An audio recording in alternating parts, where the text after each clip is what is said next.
Hey, thanks, Mark, and thank you to Christy Sports. Make sure to check out their upcoming sale starting on August 24th. It's going to be huge. Huge. Now here in Minturn, it's the home of Lion's Head Rock. Now this is an icon that just kind of looks over the whole city of Minturn, if you can call it a city. It's also the inspiration behind some of the names at Vail for some of the runs, like Buona, Born Free, Cubs Way, things like that. Or well, there's a few. Let's just say there's quite a few. But in March of 2014, because of the freeze and thaw cycle that was happening pretty consistently, part of the lion's face broke off in the middle of the night, came tumbling down, and landed right here on the railroad in Minturn. Now, luckily, no one was hurt. No one was even around. But of course, the residents of Minturn have a pretty good sense of humor about this whole thing. So they have some jeans and some boots. Sometimes around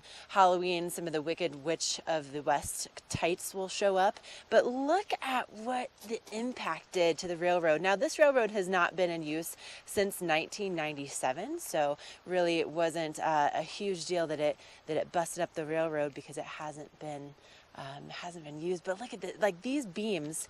Each one of these beams right here weighs probably about 200 pounds, if that gives you an idea of the impact. And so this rock is about 30 by 30, but it split as it made its way down here. So the other piece you can kind of see is off over here next to the river.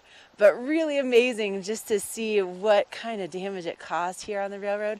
And you can come check it out as you just walk along right here on the river and just see what kind of impact this made. I think it's just fascinating how this works. And of course, with the freeze-thaw cycle, it's pretty common that we have a lot of rocks that will break loose and will end up tumbling down.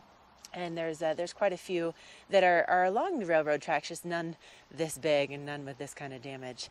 All right, coming up next, we're going to check back in with Mark and that local weather forecast. It's definitely a good day to get out and do some exploring.